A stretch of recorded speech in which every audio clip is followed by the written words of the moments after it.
No risk it, no biscuit.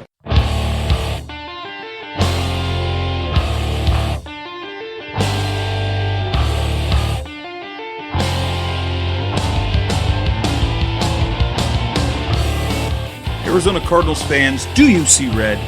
Are you part of the Red Sea? Then you are listening to the show for you. A podcast for Cardinals fans, by Cardinals fans, with outsider and insider perspectives. It's time to rise up and see red. Hello, Arizona Cardinals fans, and welcome to the latest edition of the Rise Up See Red podcast. It's officially free agent week. We started our free agency show last week with barely some rumors floating around with no signings happening yet.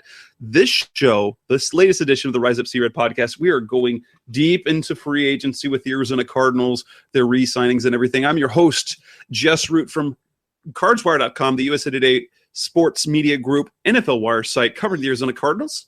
My co-host is Seth Cox from RevengeOfTheBirds.com, SB Nation's Arizona Cardinals website. And Seth is not in the blizzardy cold of Chicago right now because he chose a good week to return home. How is everything, Seth?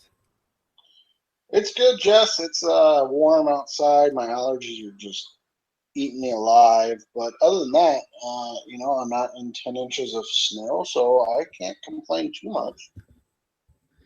And we've got it over here. It's spring break week for those of you who have kids. So kids are home. The citrus blossoms smell wonderful, or they're torturing you if you've got allergies. So one way or the other, it's hitting 90 degrees here in Arizona. So things are heating up not only in the weather but also in the NFL world, as the Arizona Cardinals have been. I'm not sure how we can describe how the Arizona Cardinals have been with free agency, because that's what we're going to be talking about tonight.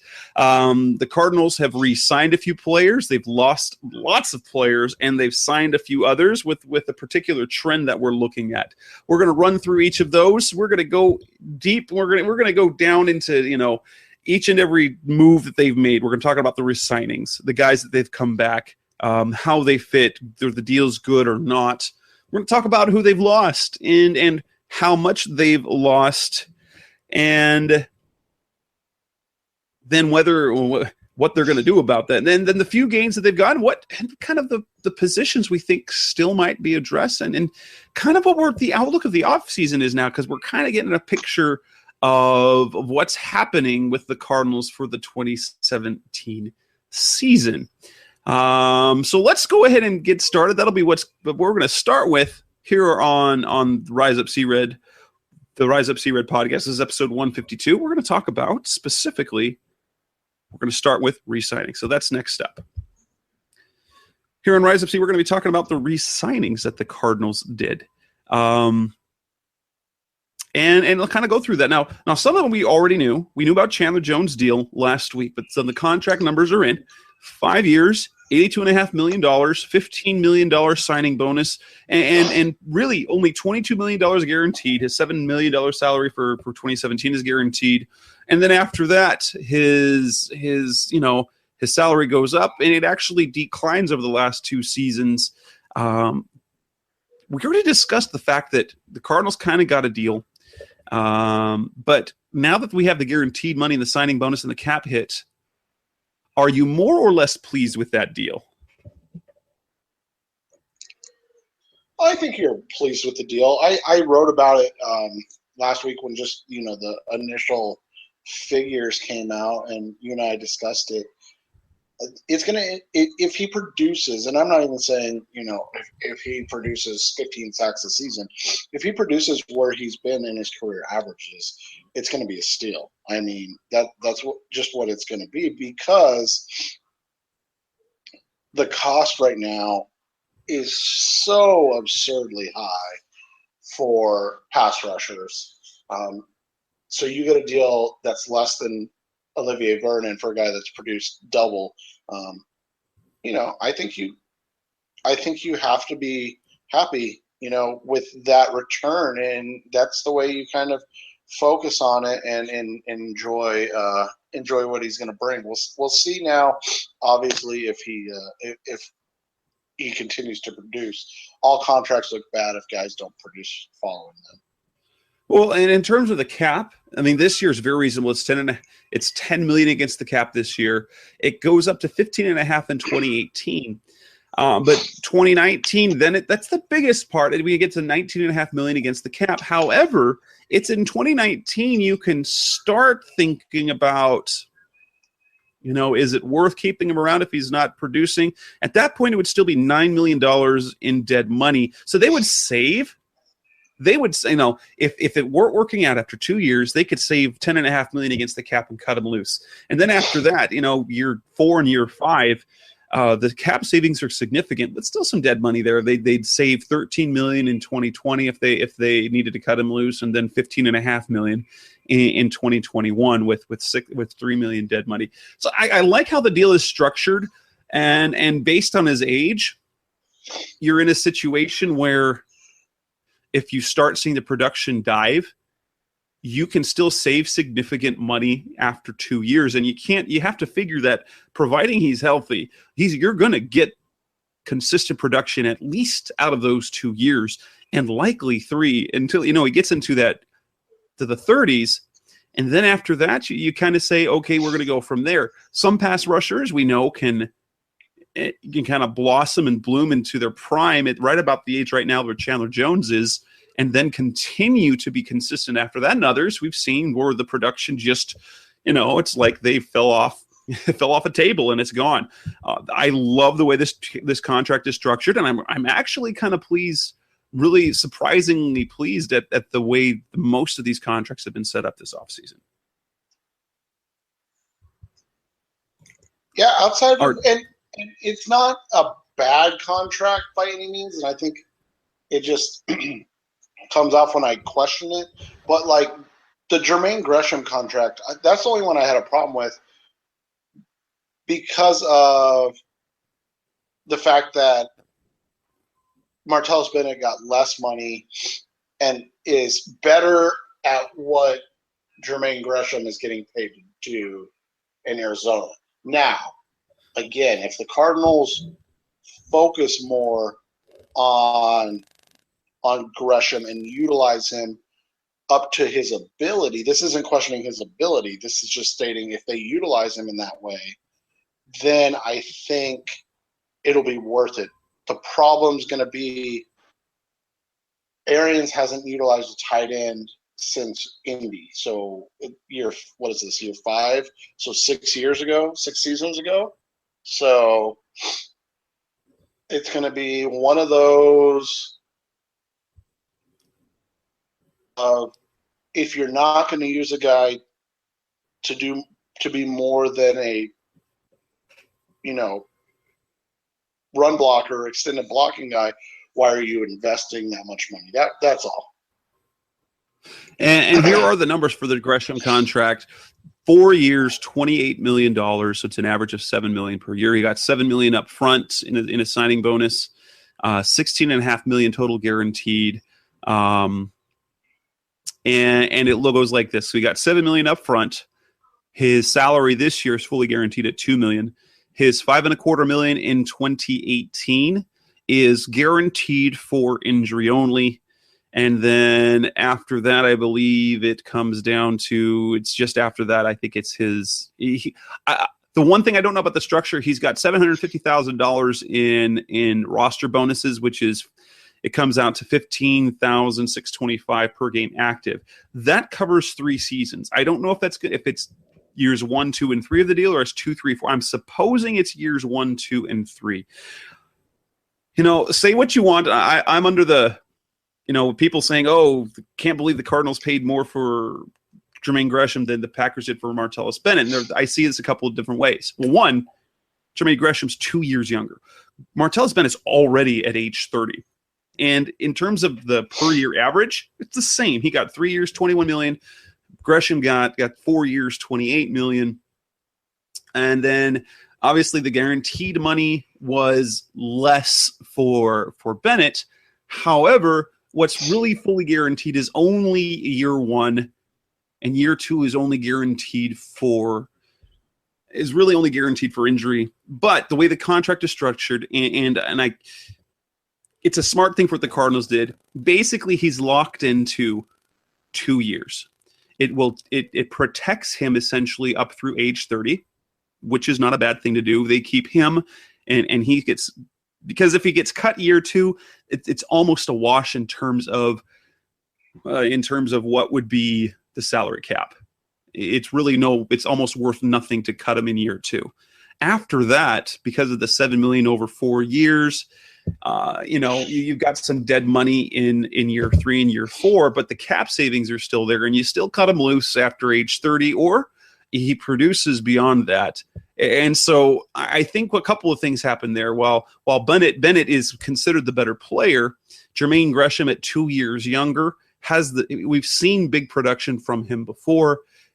He fits this offense really well, and more importantly, we've heard just how much the Cardinals love Gresham. And if we're looking at it from the sidelines and thinking, well, if the football people are saying that he is really, really, really good, and they're not just, that's just not blowing smoke. They legitimately believe that he is really good.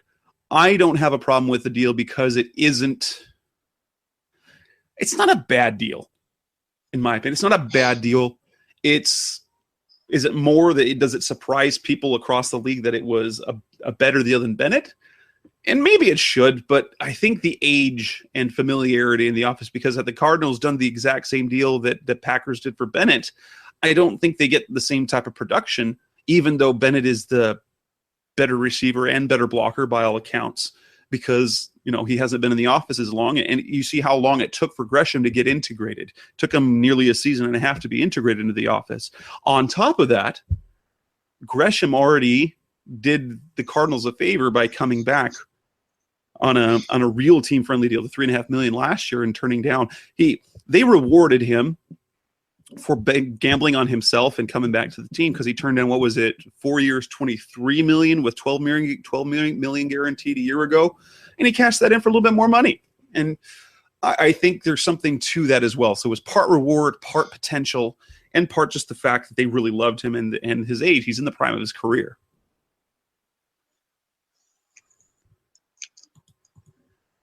Yeah, and it's not the worst. Like I said, it's not the worst contract. It's more of a bad contract based on use, and that's what the issue is and becomes for me. Not necessarily the player or anything of that nature. But then again, contracts. What else are you going to do with that position? Because they have garbage. Not to. Well, and that's what the question was, and maybe the problem was that they didn't know, or they don't have faith that they can draft O.J. Howard at 13, and then there wasn't another guy. Maybe they don't like Njoku or Ingram enough to take them at 13. They don't think they'll be there at 45. So that's the other thing, is you always want to get guys on good deals and that can help your team. The question becomes, the question really becomes, like I said, is this going to be a good contract, or is this going to look bad because he's going to average 35 catches and 350 yards and 2 touchdowns this season, and you're going to go, well, why are you paying this guy that much money? And again, nothing against Jermaine Gresham at all, right? But you have to wonder what the point is of that. So the other contracts, outside of, they really apparently wanted somebody they can trust in Phil Dawson. I don't think there's anything that you can possibly say negative about any of the other contracts, because they're all either short-term or the money's so low that it doesn't make a difference. And pretty much. In terms of the other Cardinals who have returned, we already talked about we talked about Jeremy Ross returning. We already knew about Josh Morrow returning. We got the big news of John Wetzel getting, the qualifying tender. Zach Dysert re-signed. But here are, if you look at who else came back, the one, AQ Shipley, that's the one that we learned about as well. It really was what I expected it to be, a 2-year deal. I figured it would be between 3 and 4 million. He got 2 years, 3.5 million. It rewards him, and it's not going to crush them if in year 2 he ends up being a backup. And I think that's what they want, is for him to be here 2 years and end up being a backup, right? They would ideally after this year he can. Yeah, they would like to have a Evan Bain type win, or something of that nature. So and the interesting thing is, we're going to talk about this, is that A.Q. Shipley, who was essentially the Cardinals' best lineman all season, most consistent lineman all season, gets 2 years, $3.5 million, while Earl Watford, who really did not establish himself in terms of starter worthy, at least on the Cardinals, he gets 2 years, $6 million, and I get in part that's because of youth Shipley. I think he's 31 already. He's been in the league for a while. Athletically, he's not. I mean, Watford's much more athletic. He's younger with some more potential, but that's the one thing I was like, wow, Shipley, even now, after he proved to the Cardinals that he could play, he proved to the league that he could play, he's still, in terms of the money, he's still a little bit disrespected in terms of what you look at, because he still looks like a guy. He's being paid like a guy they're waiting to replace. And that's what it is, though, is it not? It's exactly what it is. So all of it makes sense. All of it is, it's just, I don't think they've given out, like I said.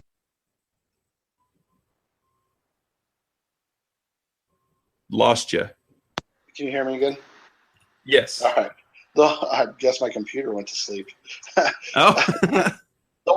And it's not, like I said, not a bad contract. The only bad contract would be Gresham's, and I don't even agree with that analysis that it's a bad contract. So I don't see any way that you are unhappy with what they've done. I do understand why people are saying, huh?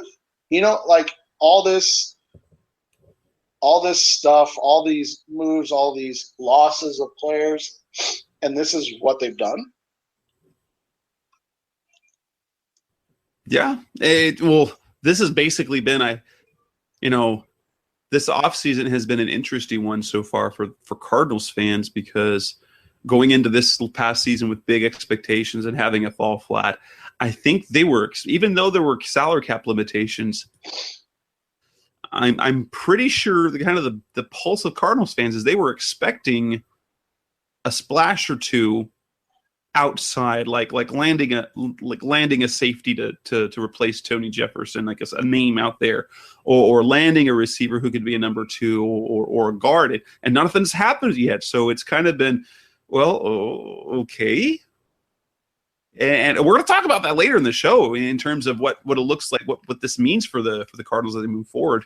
But it's interesting. We've got one other re-signing, and that came out on Tuesday, and that's the news of, actually came out Monday. It was the news that Andre Ellington, perhaps the surprise of the offseason, re-signed with the Cardinals to a 1-year deal. We talked about one thing. I specifically mentioned one thing, the only reason why he'd come back, and we're going to talk about it in just a second. But as a running back, did you ever see a scenario in which Ellington would be back? Because in terms of what he looked like last year, he looked like he was. I mean, there's nothing else to say than he was terrible last year. And that's one of those, you and I kind of talked about it before the show. And that's one of those things that this sounds awful, but it's not. I feel like Keim was unprepared for the way the season played out. And what I mean by that is they assumed they were going to lose Calais Campbell, Tony Jefferson, maybe Kevin Mentor. These players that were in key roles, they assumed they were going to lose those players if everything went well. So another NFC Championship run, maybe the next Super Bowl run, something of that nature. They did not assume that they would go 7-8-1 and still lose all of the same players. So now, I think what happened with Andre Ellington, the combo of the bad season for the Cardinals, the combo of the bad season for Andre Ellington, I really do think the thought process was, if this happened, we'll be able to sign Kevin Minter to a one-year deal. We'll be able to get Tony Jefferson for $5-6 million a year, because they're all coming off poor seasons where a lot of bad happened and we went 7-8-1 or 7-9 or 6-10 or whatever. I don't think they foresaw the bad overall season as a team combining with the great individual seasons that happened. So the Andre Ellington thing actually ends up making sense, because I think personally that's what you're expecting or hoping you were going to get for more players. And that just ended up not happening outside of Andre Ellington. Now, in terms of what his role is going to be the next season, it's exactly what, without tooting my horn too much, as we observed late last season, Ellington became basically useless as a running back. In a conversation I had with the media member here locally, the concern is every time he gets anywhere near a defensive player, does he, bury himself in a foxhole to avoid contact? Because he went from being dynamic to not even looking good in space, and like he was looking for contact somewhere and just avoiding it. Now, they taught him to do this his second year after he was coming off. They taught him that, and there was, I can't remember if it was 2014 or 2015, going into training camp. And he talked about how they talked to him about being smart. And we saw beginning that year, he was still effective. You would see him go down quickly in certain situations, which is understandable with his stature. He took it to a completely different level, to where he was looking to go down the second there was a player around him. And so this is the role that they have from this next year. And I think it should fix things. And I think last year's problems might have been compounded by a few things. They had him returning kicks. They had him returning punts, and he was terrible. And we talked about I've never really wanted to openly criticize or to root against a certain thing happening, but when Andre Ellington returning kicks was a thing that should have never happened, and I never wanted to see ever again. His long was 25 yards, and that long return took them to the 23-yard line because he returned a kick he never should have brought out of the end zone. Or it was like from the 21. It was ridiculous. And then he'd never done punts before, yet his coach says he's a natural punt catcher, and he looked uncomfortable out there. You could tell he did not feel comfortable doing that. So I think last year was a combination of a lot of things. He lost reps as a running back. He was asked to do other things he wasn't comfortable doing, and it all kind of compounded. But 2017, and I saw this coming for late in the year. I said, Andre Ellington might come back, but not as a running back. He's going to come back as a receiver, and they're going to try and kind of rehabilitate his playmaking ability as a guy in the slot. Lo and behold, Kent Summers tweets out on Tuesday that the Cardinals intend on using him primarily at receiver. He might get a few carries here and there just because he's still a running back technically. But I think we're going to see him as the offensive Dalen Buchanan. Dalen Buchanan, who is a safety by name and number, but a linebacker in every other sense of the imagination in reality. And Andre Ellington's going to be a running back by number and by label, but will basically be a receiver. And if he can, that might be exactly what he needs, because he can be dynamic. And that's, in fact, his rookie year, Carson Palmer wished that Ellington would be a receiver full time. And maybe I wish perhaps it would have happened before now, but this might fix things for him. Well, not just that it might fix things for him, but it gives him a unique ability to kind of redefine himself as a player, because he hasn't been the guy that we expected him to be after his first season. at running back. We've seen flashes of it in 14 and 15. We really saw nothing in 16, but most of that was due to lack of opportunity. And so now he's going to have a chance to redefine himself. If he works out well, or if the Cardinals him, you have to assume they're going to re-sign him, right? Like Fitz goes, they bring back Ellington, plus a potential new. Because in terms of receiver skills, based on his build and his speed, he's a Bruce Arians receiver, right?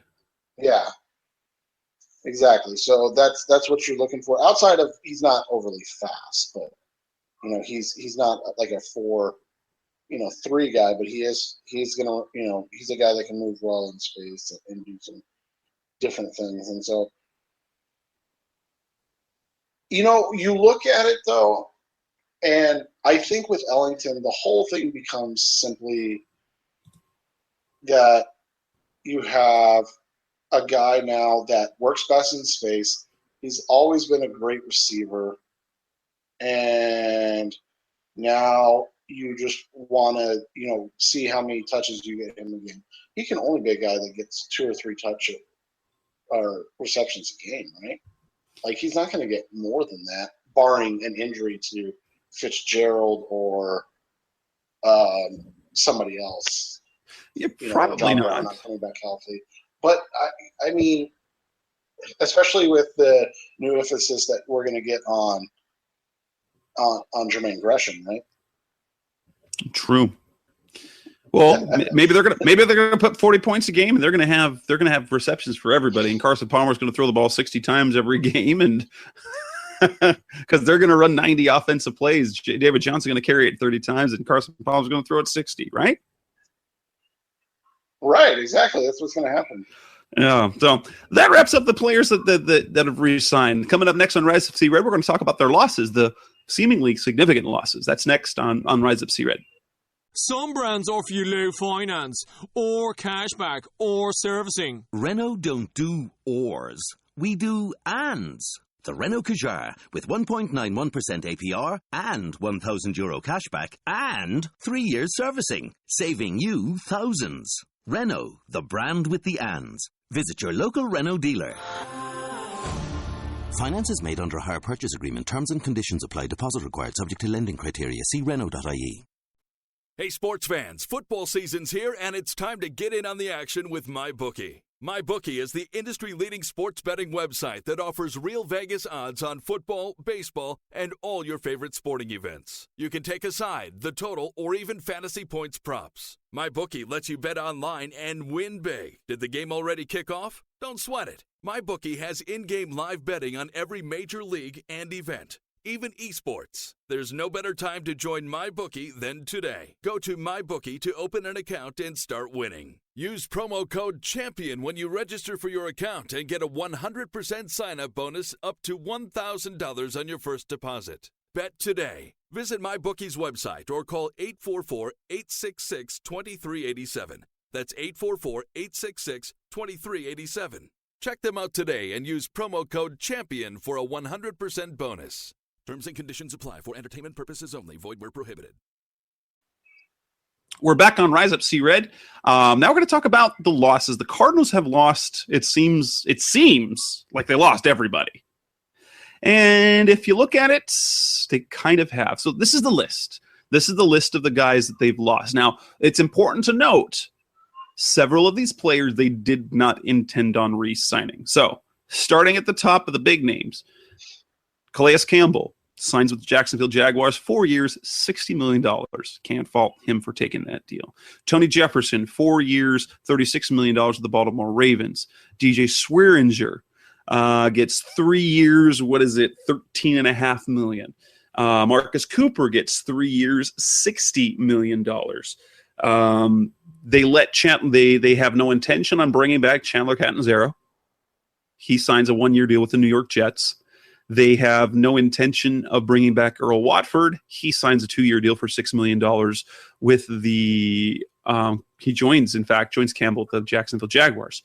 They lose Darren Fells, a player that by all accounts was not retained. He signs a 1-year, $1.5 million deal with the Detroit Lions. And then Alex Okafor, a player they did want to bring back, signed a 1-year, $3 million contract with the New Orleans Saints on Tuesday. Still up in the air, and it looks like he will not be returning is Kevin Minter. Kevin Minter is a guy they wanted to upgrade from. He visited the Colts on Tuesday, is headed to Cincinnati on Wednesday. So he will be signing. And so they're going to end up with, they will have lost 5 defensive starters this offseason. Their kicker, their primary bench pass rusher, and their most versatile offensive lineman. First of all, are there any of those players that you think were a surprise that they ended up leaving? None, really. I mean, I was honestly surprised they wanted Okafor back as bad as it seemed like they did. I don't know though. What are we? I don't like Catanzaro. We assumed that he was going to have competition. It made sense that they didn't tender him, correct? Right. But I am shocked at how much they're paying Dawson. So, well, and that's the thing. I was surprised because I thought they wanted him. Apparently, they didn't want him back. That's what it was. Right. They just said, "Okay, we're done with that." That goes back to the whole thing that you never can ever believe what Bruce Arians says, right? Like ever, you can never trust him. You can never believe him. And that's true because there was. I got the vibe that. Go ahead. Oh, I was just saying, he talked ad nauseum about the reality or the idea that they trusted Catanzaro, that he was going to be back next year. Well, I don't know. And I got that vibe too. He said how talented, and I think he was being genuine. But then there were a few things that he said about how the season went. How we missed kicks. And and if there's things that we can point to that we can fix, we'll get rid of those guys. And I kept thinking, right. Well, that's got to be it. Catanzaro's not going to be back unless they brought a guy. But and we're going to talk about the addition of Dawson. He was a type of player, a caliber of kicker that you don't bring in to push because he's established. If you're going to sign him, He's going to be your kicker. And we'll talk about that more in a little bit. For me. The only thing that you might see as a concern is because we knew Calais Campbell was good. There was no way the Cardinals could pay him. With the salary cap restrictions, there was no way they could have paid him. But we can't be surprised about Tony Jefferson either because exactly. You and I have written about it, so this isn't like, oh, we had sources, inside information, or anything like that. We knew that they were offering him $6 million. Like they had offered him $6 million. Every bit of information we have gathered, and we're not out hunting down sources or looking for information. We're just, we gather it as it comes into us. And every bit of information we got was that he was going to get at least $8 million. And the Cardinals did not want to pay him that. Well, and they couldn't. They really couldn't because of the money they've already got tied up in Patrick Peterson and Tyrann Mathieu. And simply put, for the production that they're going to get out of that position, it doesn't make any sense. And so, and when they looked at the beginning, what was it? They had Chandler Jones's deal was in the books. They had, 17 million or so in cap space. The two of them, based on their two deals, is 16. They just couldn't do it. They would have had to have done minimum contracts for every single other player. They could not have signed a single other impact player had they brought the two of them back. So neither one of them leaving is a surprise, and nor can you fault the Cardinals because they offered Calais Campbell the Michael Bennett deal.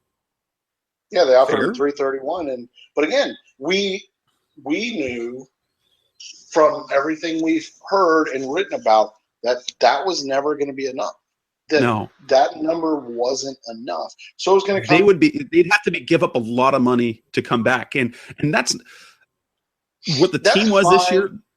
Yeah, I was going to say that's fine if you're coming off back-to-back NFC Championship game losses, or you're coming off an NFC Championship game loss and a Super Bowl loss. A Super Bowl win or a bad season, we're seeing what happens. Either guys go and get – I shouldn't say either. If you lose or if you win the Super Bowl or you're on a bad team record-wise, people go get paid, because now the question is, how close are you? Can you, all of that stuff. So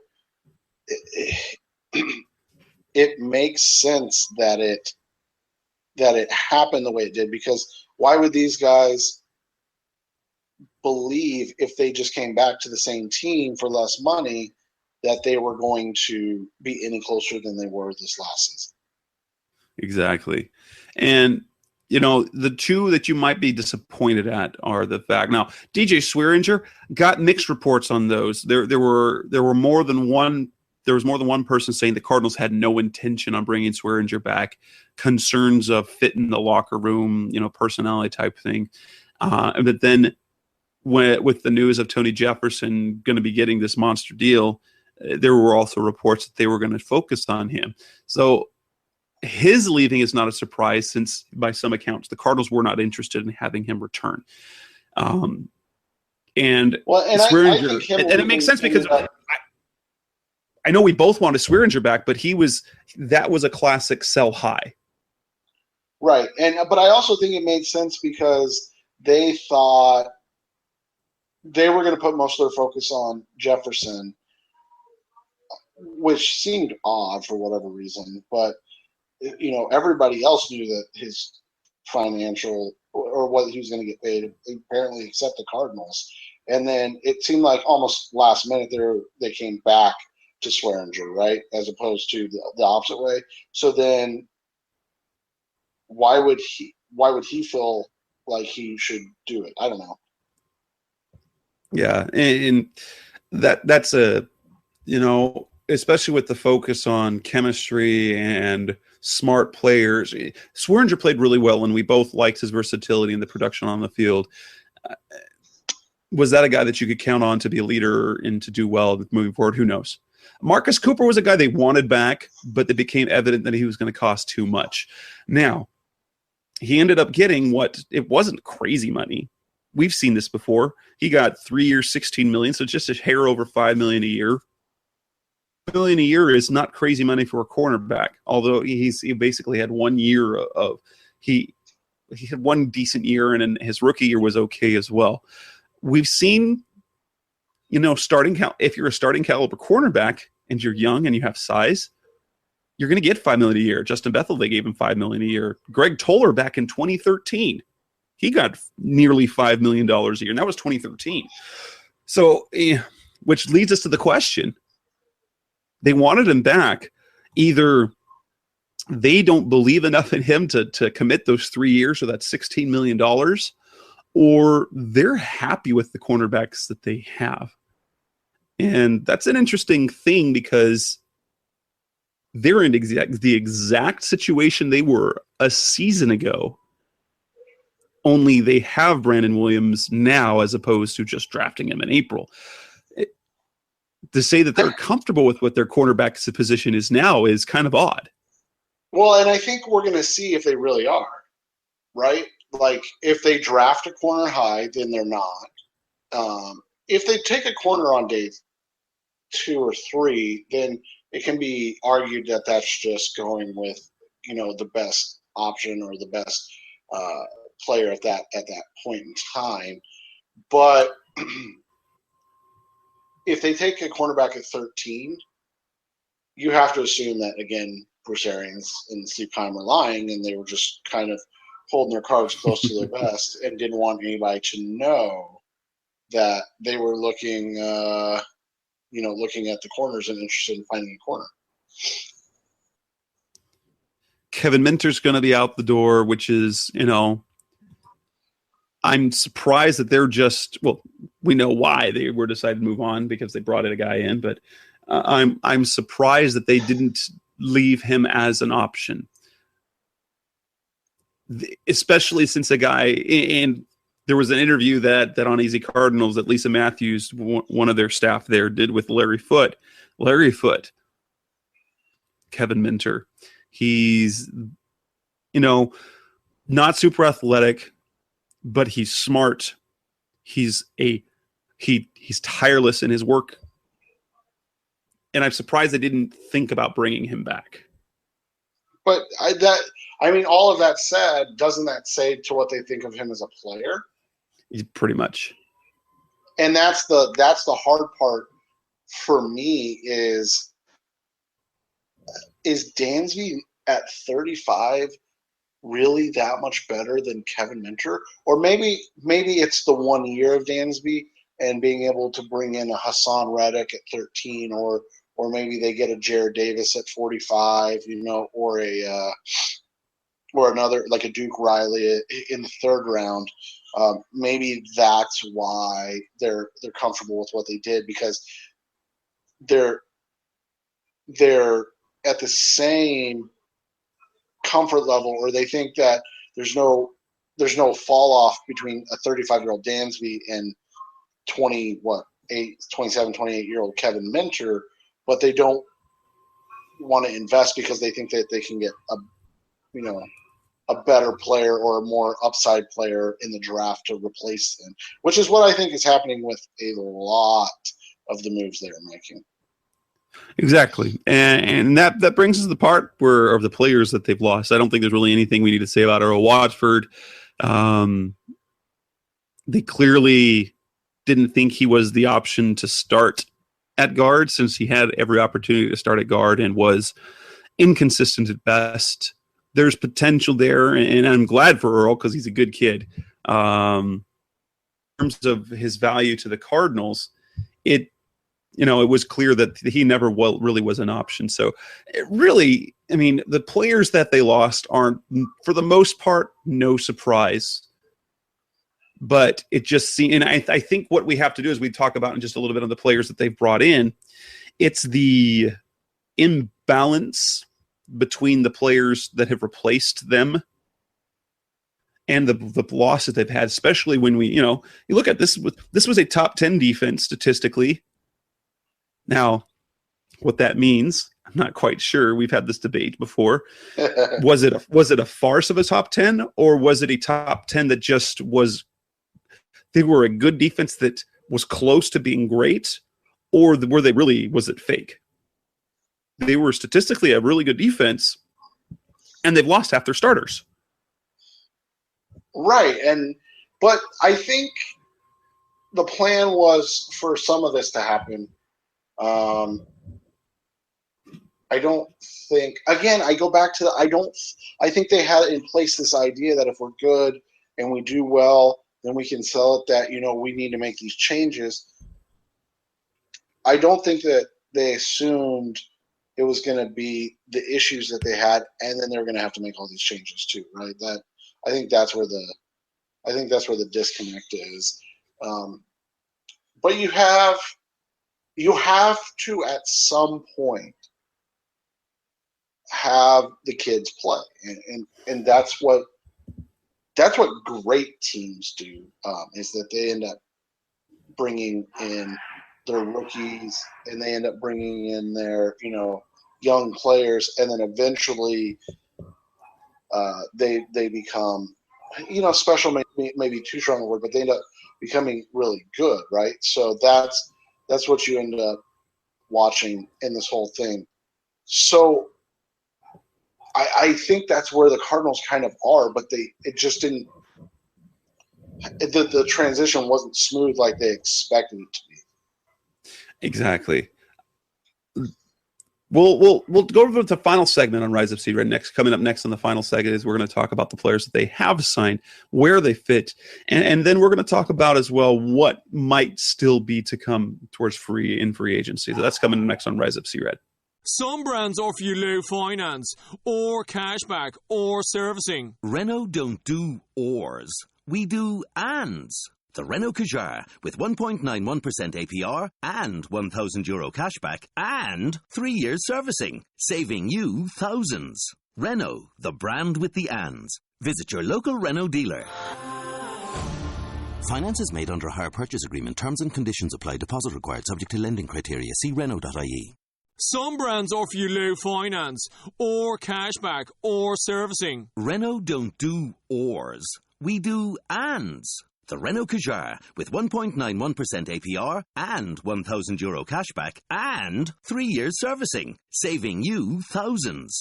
Renault, the brand with the ands. Visit your local Renault dealer. Finance is made under a hire purchase agreement. Terms and conditions apply. Deposit required. Subject to lending criteria. See Renault.ie. The final part of Surprise FC Red, we're going to talk about the players they have in fact added. And we're noticing a trend. And the trend is old, experienced. Now, we could go with just the word old, or we could go heady, leaders, experienced, productive, reliable. As that's been kind of the trend with the Cardinals. So who are the guys that they've added? They've added safety Antoine Bethea, formerly of the San Francisco 49ers, 3 years, $11 million deal. However, in terms of impact long-term, he'll be a cheap contract 1 year. Unload him after 1 year without any big deal, and especially after 2 years. They brought in a familiar face. Carlos Dansby returns. And remember when I joked about that last week? He actually came. 1 year, $2 million. He becomes the starter at inside linebacker alongside with Jim Buchanan. They bring in kicker Phil Dawson. They commit more money than we thought that the Cardinals were willing to do. They pay him 2 years, $6 million, $1.5 million guaranteed, basically saying, "Okay, you're our kicker." And then the new signing, and the new signing would be the signing on Tuesday. A former first-round pick for the Pittsburgh Steelers. He now becomes the Cardinals' Alex Okafor, their third outside linebacker or their third edge rusher in the rotation. He replaces Okafor. He signs a 1 year incentive laden, which could be worth as much as $3 million. The Antoine Bethea signing for me was, that's the one I didn't see it coming at all. But the trend that I see, especially with the three other signings, I like the approach. I like the approach of the Cardinals that they're addressing positions of need, but they're not necessarily committing long-term when they don't know what the future beyond this year has.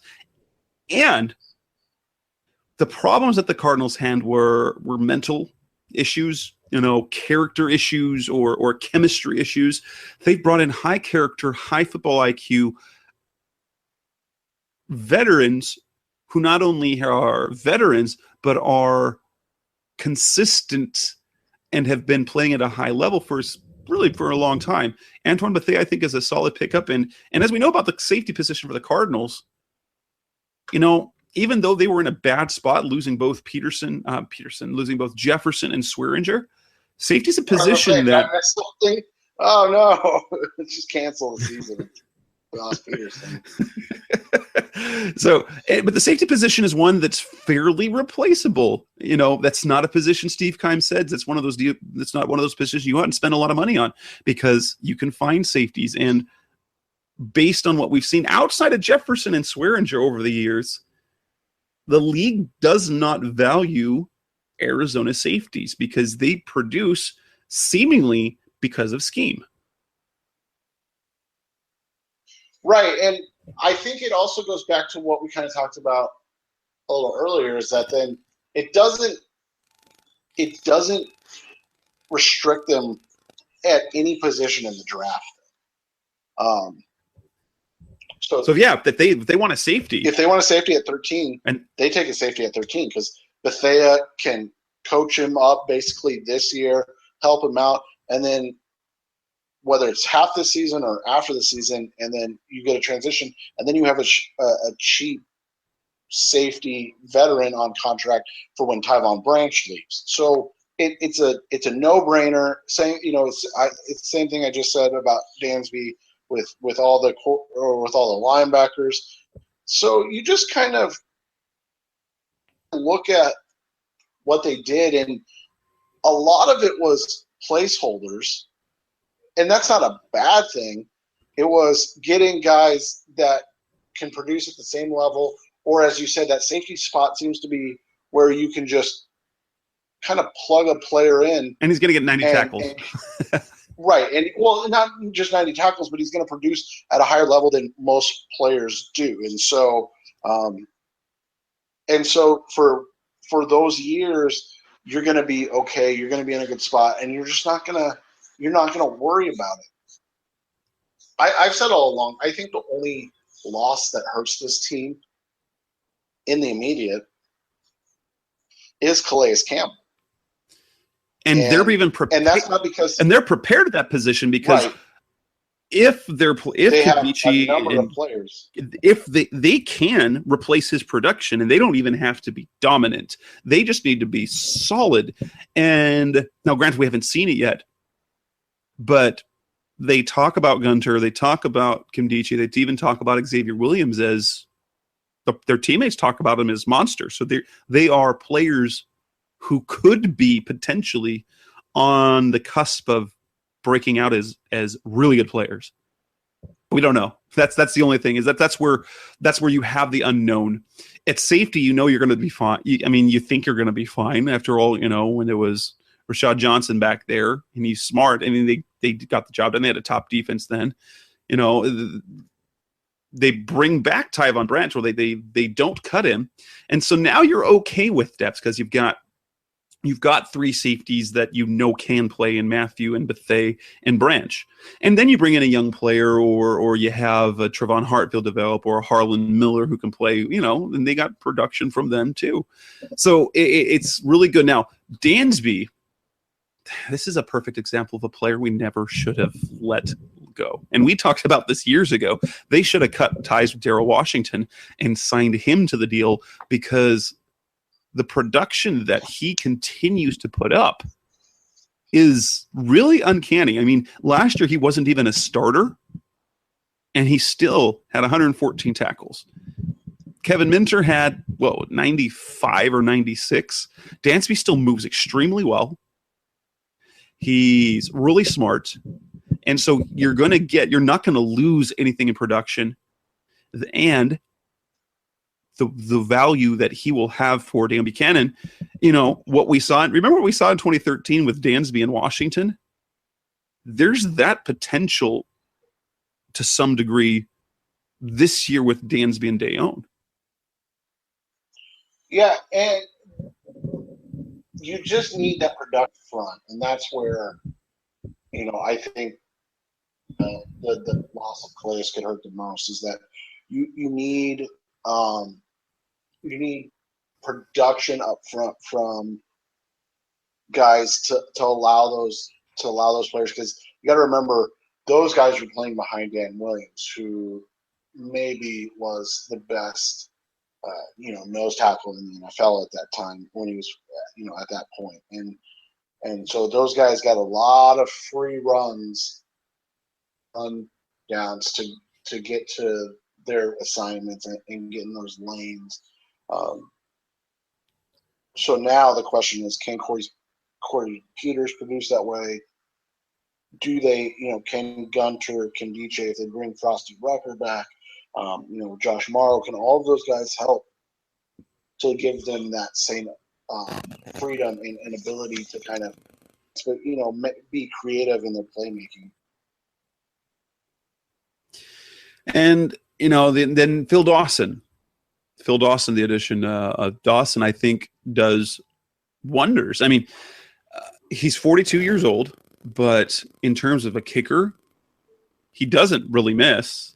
He's incredibly clutch. What the stat that Jay Feely, when he was on the radio the other day, cited is that 4 years that in the final, in basically clutch pressure situation, the final 5 minutes of ball games in which the game was within a touchdown, he's 91%.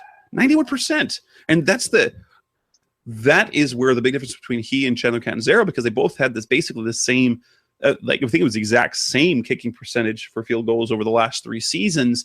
The difference is that Catanzaro, you don't know what you're going to get from him in the clutch. Now, he's hit clutch kicks, but last year you doubt him. It became a point where you doubted him, and you'd see him kick the big one, make the big kicks, as he did it in Seattle. So you're like, he can do it. He did it against Cincinnati the year before.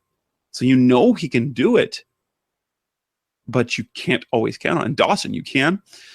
There's some question whether he can do kickoffs or not. I'm not totally concerned about that. And the way he talked about it in his introductory press conference made me feel less concerned.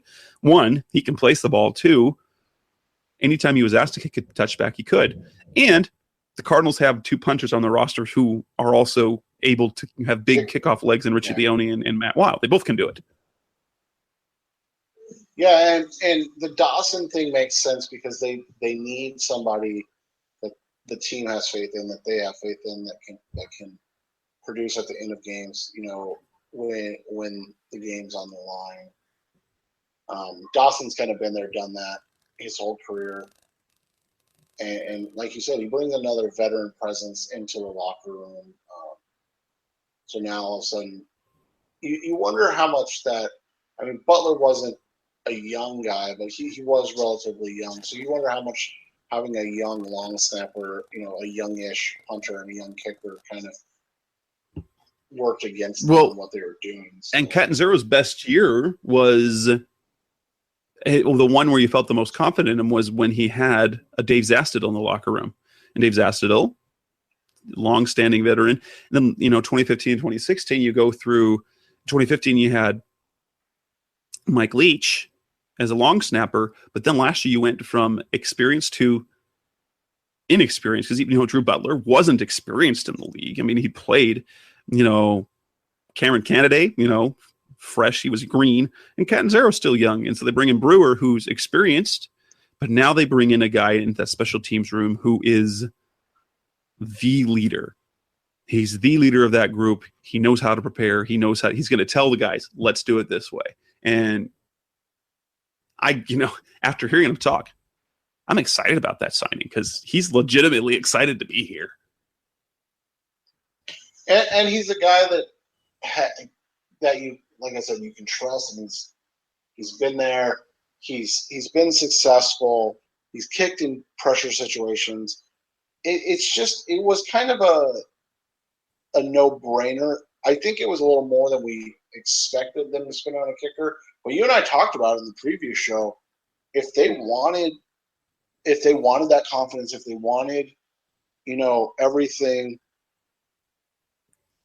if they wanted a veteran, they were going to have to pay more. And we talked about, Dawson was one of those guys we brought up. We brought up Robbie Gould.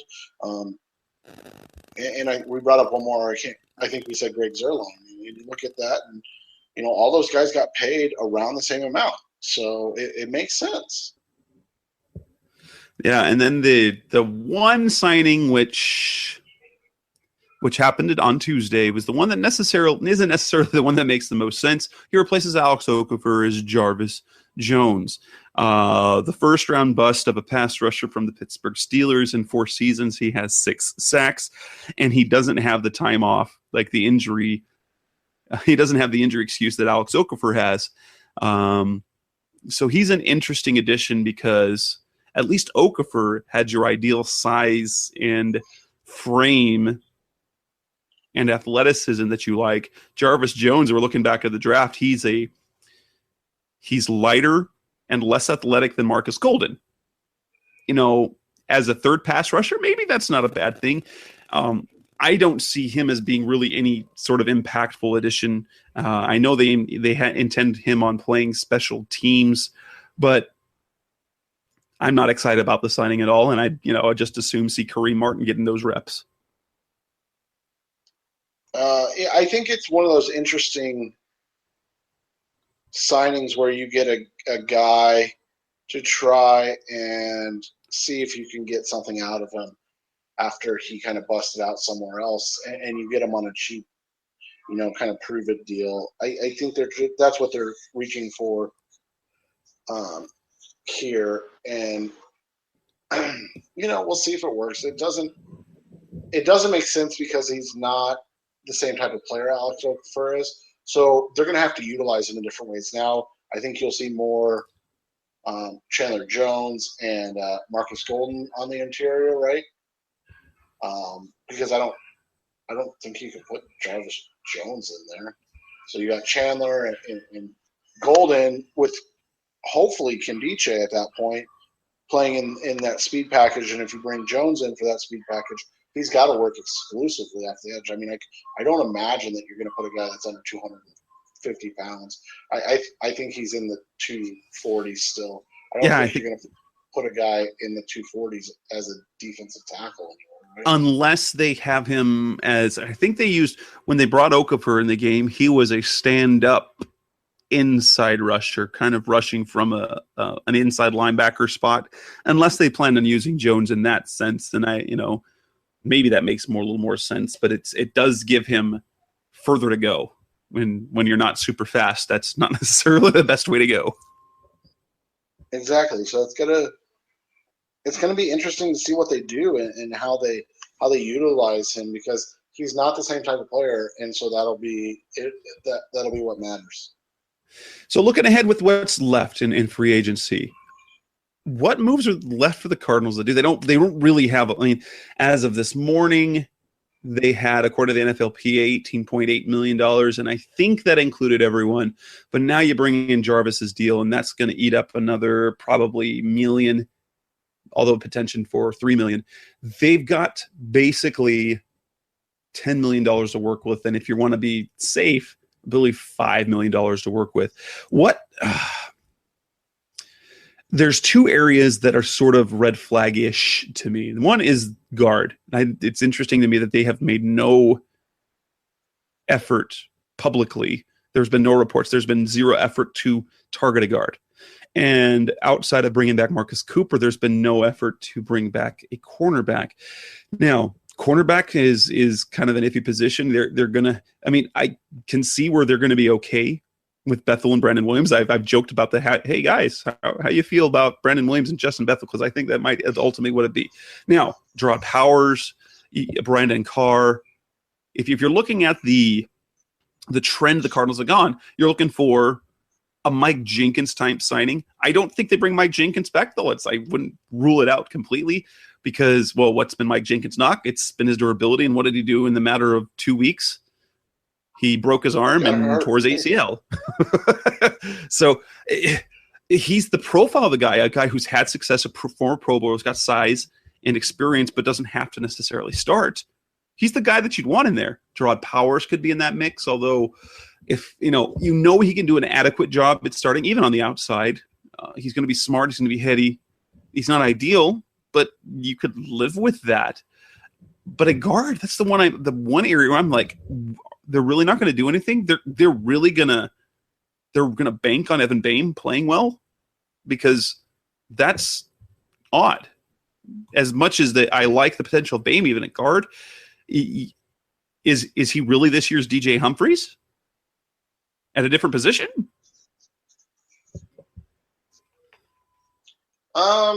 Maybe. I don't know. I really don't. And it's interesting that they're doing it that way when he was a fourth-round pick. It wasn't like it was an investment, first-round pick or even a day 2 pick. It was a fourth-round pick, sparingly used despite just a litany of injuries. And then, but we saw on the other side, his counterpart in Kimdiche, where, I mean, he was barely ever active, right? So I think they use it. I think they have different philosophies for different. We'll see how it all kind of comes together here. But I'm surprised that there hasn't been more movement on the position. But then when you kind of look at the names out there and the money that was being thrown around, it kind of does make sense that they're waiting a little bit, right? Right. And maybe they'll be, the talk is about how they're trying to build up compensatory picks for next year. Maybe they wait till after that deadline, was it May 1st or whatever, where it doesn't matter anymore. You can sign whoever you want with no compensatory effect. But That's, I mean, the compensatory picks are nice, but wouldn't you rather have a player that can help you now instead of a year from now, maybe? Well, and yeah, and those exactly. picks are That's a maybe, and those aren't really like. I hate the word third round compensatory pick because it's not really a third rounder. It's more like a fourth rounder, and so you're going to get a fourth, a fifth, and a sixth, even though they're going to label them as a third, a fourth, and a fifth. Now, at least there are tradable assets, so if you want to go up, say they pick at 13 again next year, just because that's the number we have, and they want to go up to 9. All of a sudden that third round compensatory pick is eligible to be traded, and so you can move that pick and go up as opposed to giving up your 3, or you still have that third round pick again, that third quotation mark round pick, and you can give up your third round pick, and you only drop maybe 20 spots instead of 32 spots. So there are some benefits to it if you're wanting to move. I just don't like the idea of losing all pro players and then being like, well, at least we're gonna pick 99 in the 2018 NFL draft to replace them. Yeah. So, we've got this Cardinals off season. You can tell what they're trying to do is they believe they have a team who can win, but they're not trying to overpay to do it. So they're bringing in veterans who can hold and produce while they prepare the team for the next phase. Because if you look at this team in a season from now, we could be looking at a whole lot of departures with some, your core players being, Patrick Peterson, Tyrann Mathieu, Chandler Jones, probably Dale Buchanan. Then you've got the young guys on the defensive line. And then on offense, you got David Johnson. And yeah, it might be about it. You're going to be building your team around that. And, this is probably DJ and DJ on the offense. You're going to have and this David is probably Johnson and DJ Humphries. The right approach, because there is a lot of uncertainty following this year. So they don't bring in anybody to really commit beyond this year. Which is it's not a bad strategy, especially if they do really believe that they were a few unfortunate events or mistakes away from being a contender. Which you can argue it either way.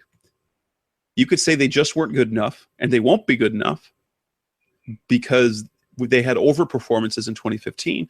Or you could look at, hey, we turned our 2015, things went well for us. We had a couple of missed kicks and a few mistakes, and we weren't good, but we fixed those correctable things. We're right back there. We're right back there into the postseason. So it's a good way to go about it, in my opinion. So, it's the smartest way it's really the smartest way the Cardinals could have handled this offseason, at least thus far. 2 areas of concern are still definitely areas of concern at guard and cornerback. Yeah, and I think you are still a little concerned at safety too, because your depth is injury prone. So you have with Bethea there, but you probably want to get some blood in there. Even if you have a Harlan Miller as a guy that you want to make the jump, you still want more talent there. Marquis Christian and Matthias Farley being gone kind of really screwed that up. Harold Jones Forte. There's a lot of safeties they've let go that are doing things. And so now you're stuck. You kind of. Don't get me wrong. Tyvon Branch and Tyrann Mathieu aren't bad to have, but it's not necessarily what you want to go into the season with. If your safety room is Harlan Miller, Antoine Bethea, Branch and Mathieu, so that all of those things will come into play.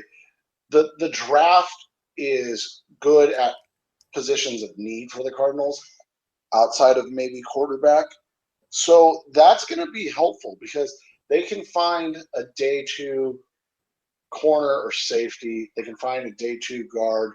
They can find a day 3 safety. There are players to be had at positions of need that will fit what they need to do. And then they could probably supplement that with post-May 1 signings, as you just mentioned, to really kind of strengthen the team. A Brandon Carr out of Dallas would make sense. And just finding players that fit into those roles. And that'll wrap up this edition of the Rise Up See Red podcast, episode 152. We've talked free agency, and we'll be back again next week. I would imagine the plan is a show next week, take a week off, and then we're going to be talking about NFL draft, assuming there will still be free agency news to discuss next week. As you know, you can find us pretty much anywhere. If you're listening, you already found us. Share the word. You can find us on our websites at cardswire.com, on revengethebirds.com, also hosted on Blog Talk Radio. You can find us on Facebook. You can find us on Twitter at Rise Up See Red, on both of those. Also on iTunes. Subscribe. We'd love you to give us a 5-star rating. It'd be fantastic.